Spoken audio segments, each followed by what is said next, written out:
un monde. RTGA, mieux qu'une chaîne, un monde.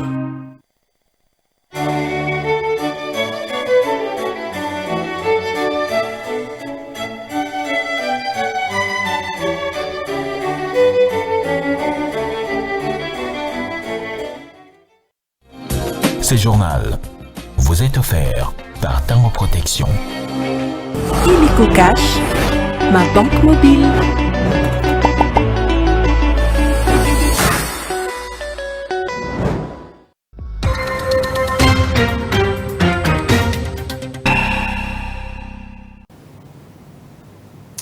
Vous avez bien fait de choisir la RTGA pour vous informer, mesdames et messieurs. Bienvenue à cette grande session d'actualité. Au sommaire de cette édition de nouvelles, la situation sécuritaire dans la province du Nord Kivu, des violents combats sont signalés ce vendredi dans le Massissi entre les FARDC et les terroristes du M23.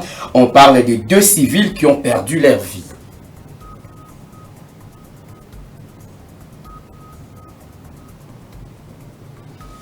Meurtre des sujets chinois en RDC, précisément dans la province de la Lomami. Le gouvernement congolais qui s'est impliqué dans ce dossier pour démanteler les auteurs promet d'assurer la sécurité des ressortissants chinois en territoire congolais afin de garder intacte la coopération sino-congolaise. À suivre dans cette édition du journal.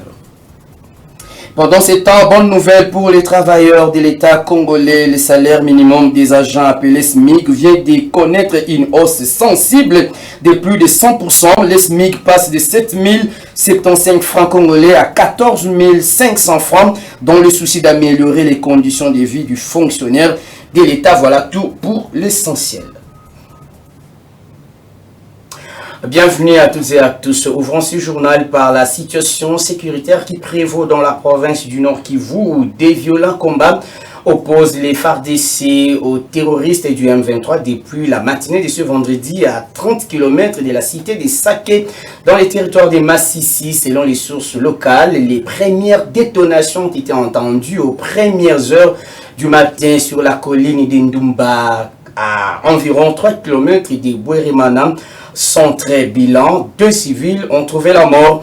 Pour rappel, cette escalade des violences survient après une journée marquée par d'autres combats depuis la veille dans plusieurs localités de la chefferie des Bachali et du secteur Osso-Banyungu, toujours à Massissi, causant ainsi un déplacement massif de la population selon la société civile locale qui sollicite le renforcement de l'appui aux forces de sécurité. Je l'ai dit au sommaire, meurtre de 2 sujets chinois en poste à Mweneditu dans la province de la Lomami. Le sujet était au centre des échanges jeudi 2 janvier 2025 entre la vice-ministre plutôt aux affaires étrangères, coopération internationale et francophonie Gracia Yamba-Kazadi et l'ambassadeur de la Chine en RDC. Après avoir présenté ses condoléances au diplomate chinois Zhao Bin, le numéro 2 de la diplomatie congolaise a rassuré ces derniers d'une relation bilatérale franche qui vise à protéger les droits des ressortissants chinois en terre congolaise. Les détails dans ce reportage. Monsieur l'ambassadeur de la République populaire de Chine en RDC. La question du drame survenu à Mweneditu, dans la province de la Lomami, où 2 sujets chinois ont trouvé la mort, a été au centre des échanges entre la vice-ministre des Affaires étrangères, coopération internationale et francophonie, Gracia Yamba-Kazadi et l'ambassadeur chinois en poste en RDC, Zhao Bin. Cette situation qui frustre les relations bilatérales a appelé à la tenue d'une réunion des crises afin de cerner tout le contour de ces drames. Il a été également question de rassurer l'ambassadeur chinois en RDC sur les mesures idoines prises par les autorités nationales pour apaiser et encadrer la communauté chinoise sur place et partenaire dans les grands travaux de la route nationale. Dans ces mêmes entretiens, les 2 personnalités ont passé en revue les relations bilatérales entre la République démocratique du Congo et la Chine durant l'année 2024. En fait, je profite tout d'abord de ce début de l'année pour exprimer mes meilleurs vœux pour l'année 2025 à l'égard de Madame la vice-ministre elle-même et à travers elle tout le personnel du ministère congolais des Affaires étrangères. Nous avons fait le point sur les relations sino-congolaises de l'année 2024, que toutes les deux parties sont satisfaits des résultats obtenus. Et nous avons aussi discuté du renforcement de cette coopération dans l'année qui s'ouvre. Et nous sommes convenus de renforcer cette coopération sur tous les plans, notamment dans le domaine des facilitations des échanges de personnes des deux pays à tous les niveaux, mais aussi la création des conditions encore plus favorables aux investisseurs chinois pour développer leurs activités, développer la coopération au Congo et avec les Congolais. Le ministère des Affaires étrangères a présenté ses condoléances à l'ambassadeur de la Chine en RDC en le rassurant de rester ses partenaires francs et protecteurs des droits de ses ressortissants venus travailler en République démocratique du Congo. Des sanctions sont prévues pour l'auteur de ces crimes. Et la même situation avait fait également l'objet d'une réunion de crise présidée par la vice-ministre aux Affaires étrangères avec le secrétaire général à l'Intérieur, Jean-Rigobert Chimanga, justement pour faire le point sur cet incident tragique survenu à Moniditou qui a coûté la vie à 2 sujets chinois lors d'une altercation avec un policier congolais. Suivez le secrétaire général à l'Intérieur et Sécurité au sortir de cette audience. Oui, nous sommes venus sur l'instruction de son Excellence, Monsieur le Vice-Premier ministre, ministre de l'Intérieur, Sécurité, Décentralisation et Affaires coutumières, pour échanger avec Madame la Vice-ministre sur l'incident qui est arrivé hier à 10 h dans la ville de Mweneditu, où 2 sujets chinois ont été assassinés, tués, par un policier qui réclamait les vivres de fin de l'année.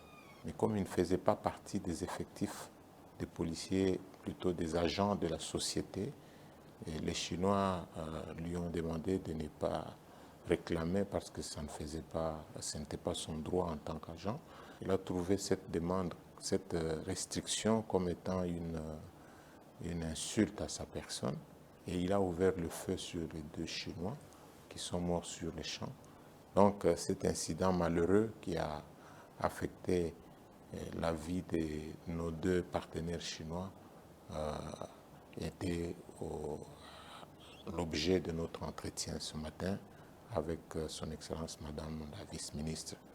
Je crois que toutes les dispositions, au moment où nous parlons, le Conseil de sécurité provincial est en train de siéger sur la question pour que des sanctions exemplaires soient prises à l'endroit de ces policiers qui a vraiment versé le sang de personnes innocentes venues pour accompagner notre pays dans sa reconstruction.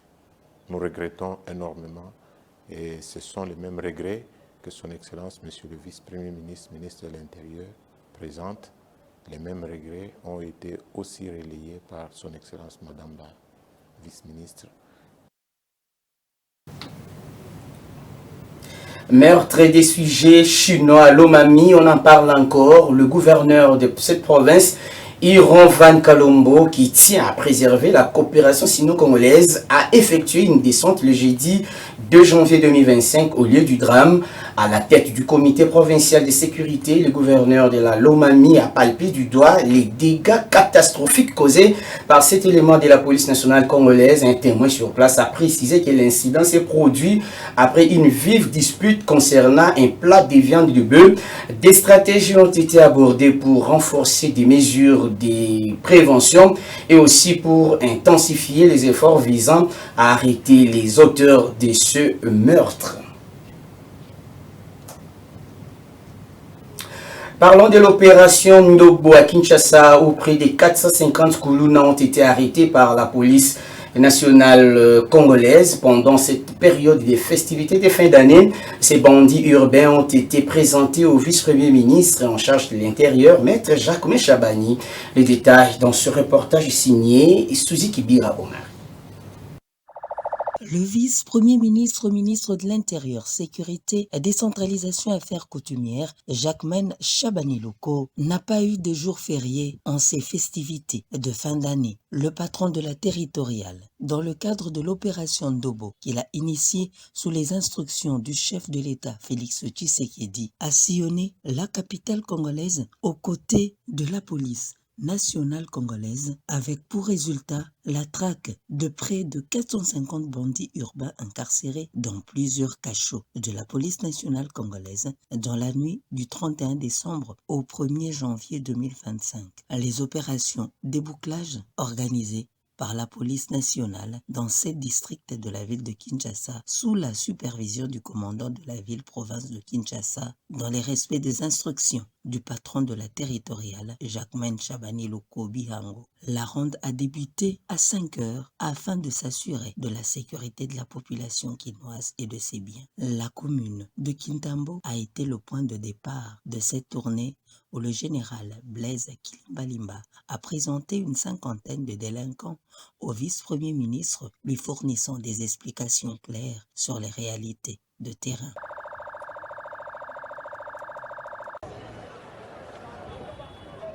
Le cortège du vice-premier ministre Jacquemaine Chabani-Loko a ensuite pris la destination du col Fungola, où la situation est la même. À la police nationale congolaise du district de la Tchango, plus de 200 délinquants étaient en face de quelques victimes qui réclamaient leurs objets volés. Bien avant la Tchango, Chabani-Loko s'est rendu à la maison communale de Kalamon pour vérifier et veiller sur les conditions de détention de ces bandits urbains. Il a effectué le même exercice à la maison communale de Limete. Le patron de la sécurité et de la territoriale a terminé sa ronde au commissariat urbain de Mongafula dans le district de la Lukunga où un autre groupe des bandits urbains a été incarcéré. Après cette étape, 450 bandits urbains vont s'ajouter au premier groupe, estimé à ce jour à plus de 1500. Ces délinquants urbains seront jugés et condamnés au cours des audiences foraines organisées au cycle régulier conformément aux instructions du chef de l'État, Félix Antoine Tshisekedi Tshilombo.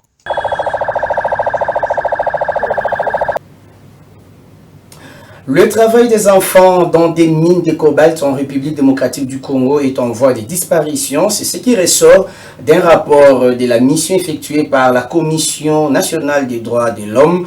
On signale dans ce rapport qu'entre 2019 et 2022, plus de 16 845 enfants ont été identifiés dans la chaîne d'approvisionnement du cobalt dans les secteurs artisanaux du Haut-Katanga et du Lualaba. Suivez ce reportage.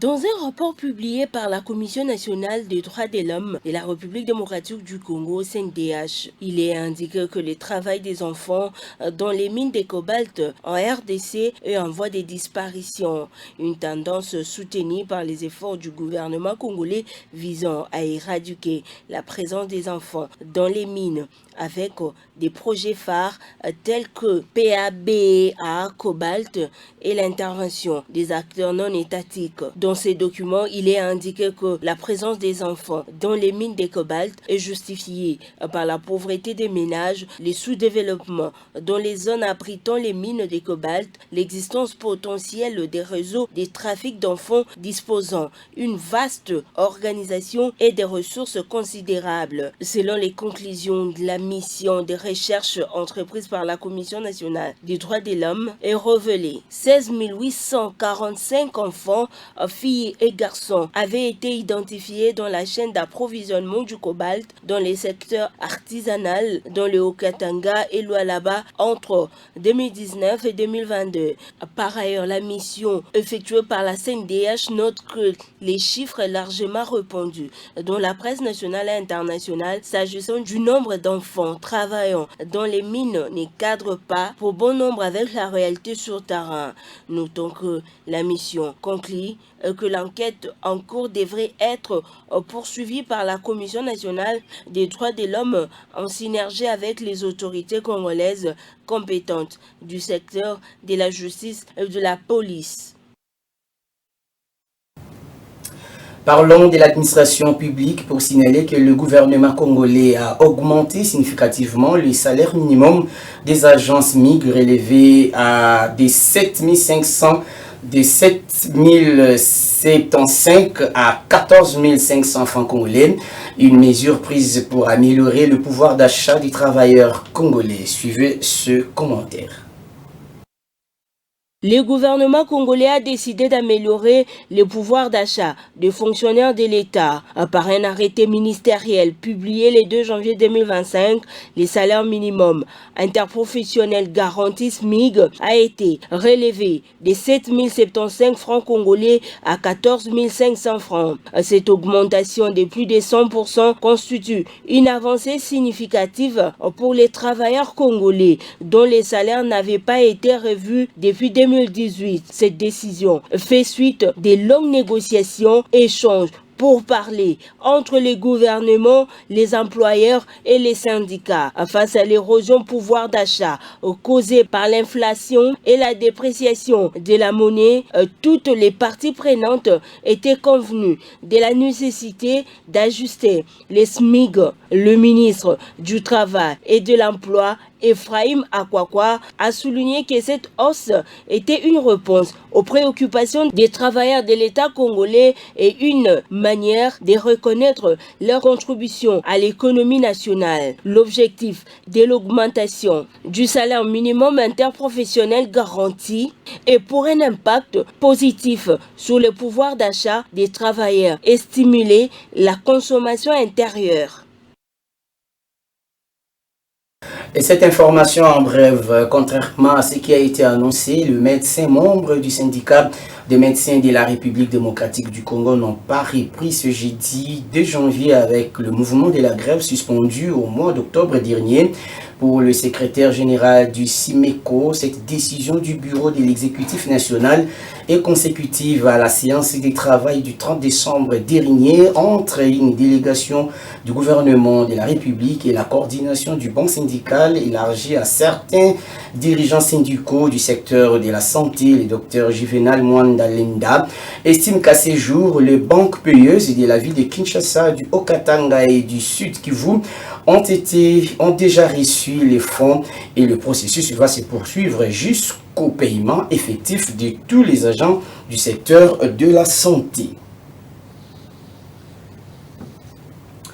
À la question de savoir si une grâce présidentielle blanchit une infraction judiciaire, Maître Biliwenga, avocat au barreau de Kinshasa-Gombe, réfute cette allégation.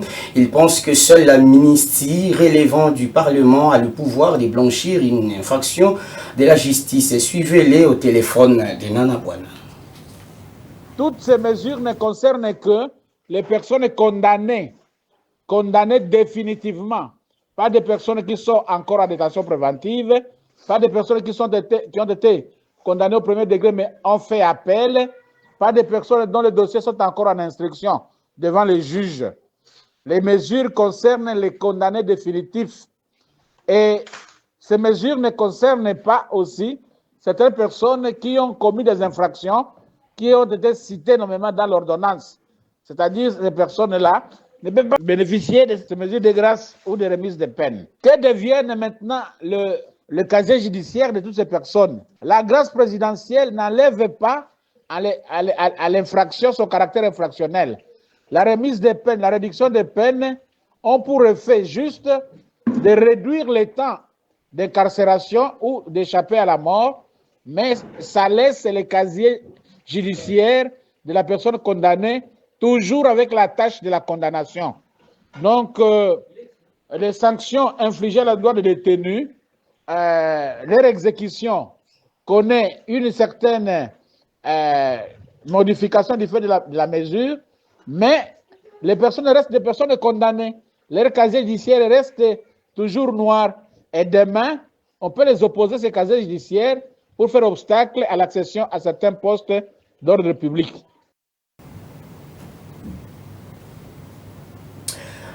Pendant ces temps, le bâtiment Luluabourg qui a accueilli les travaux de la première constitution congolaise à Kananga dans le Kasaï central a été réhabilité. Le secrétaire permanent de l'Union sacrée de la nation et constitutionnaliste André Mbata, qui a visité ces bâtiments historiques, salue cette initiative du chef de l'État de revenir 60 ans après pour produire une autre constitution 100% congolaise dans cet endroit suivi.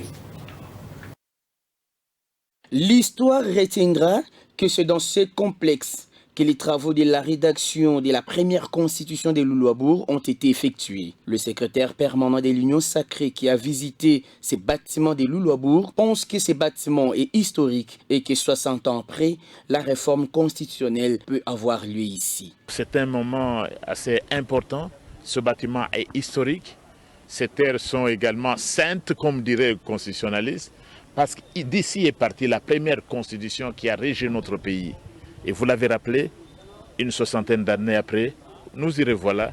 Et le président Félix Antoine Tshisekedi Tshilombo, en rapport un peu avec les esprits de notre pays, il vient d'appeler son peuple à une réflexion nationale pour une réforme constitutionnelle. Athénée royal de Kananga a été complètement réhabilité grâce à la volonté du président de la République. Ce complexe est désormais le plus grand de la RDC qui abrite en son sein 365 salles de classe avec une capacité d'accueil de plus de 20 000 élèves. Située dans la province du Kasaï central, la commission qui sera mise en place par le chef de l'État peut mener ses réflexions dans ce cadre très historique afin de doter le pays d'une constitution 100% congolaise comme le veut le président de la République, Félix Tshisekedi.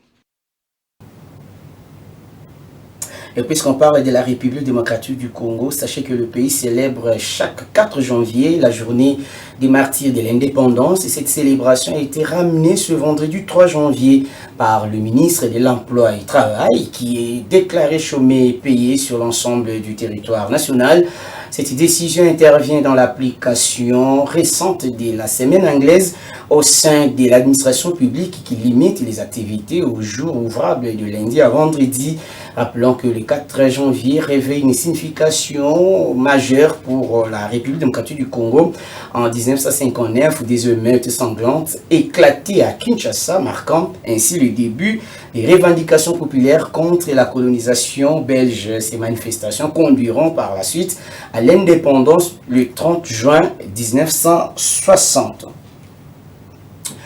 Enseignement supérieur et universitaire, la ministre Thérèse Sombo est en itinérance au Congo central en début de cette année 2025. Elle a visité l'Institut supérieur de navigation et de pêche ainsi que l'ISP Mwanda, 2 établissements à redynamiser au regard de les rapports sociaux au pays sur place. Elle a procédé à la remise d'un lot important des ordinateurs dans le but de faciliter la numérisation de ces 2 établissements qui restent son leitmotiv pour boucler la boucle. La ministre de l'Issu avait également visité l'UKV dans la ville de Boma où elle a promis de s'impliquer personnellement pour l'amélioration des conditions de travail et d'apprentissage au sein de cet alma mater. Ce journal est terminé. Voici les rappels des titres. Situation sécuritaire dans la province du Nord Kivu. Des violents combats sont signalés ce vendredi dans le territoire des Massissi entre les FARDC et les terroristes du M23. On parle de 2 civils qui ont perdu leur vie.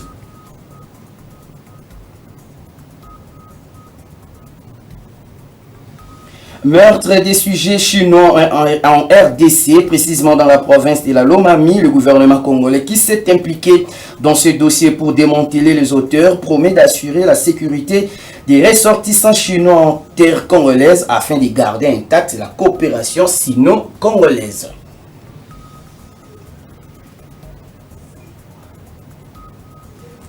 Et puis, bonne nouvelle pour les travailleurs de la RDC, le salaire minimum des agents appelés SMIC vient de connaître une hausse sensible de plus de 100%. Le SMIC passe de 7 075 francs congolais à 14 500 francs dans le souci d'améliorer les conditions de vie du fonctionnaire de l'État. Coordonnée par Nana Bouana, cette édition du journal est complètement terminée. Si vous l'avez aimé, dites un grand merci également à l'ensemble de l'équipe technique. D'ici là, portez-vous bien et bonne suite de programme sur les antennes de la RTGR. Au revoir.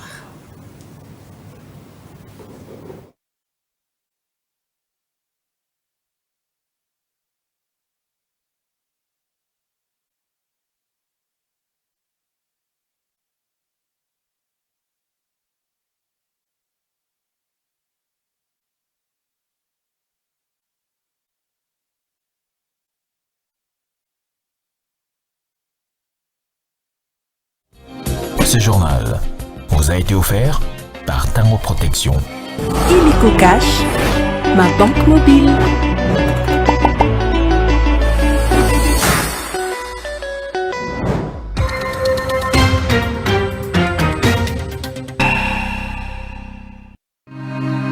RTGA, mieux qu'une chaîne, un monde.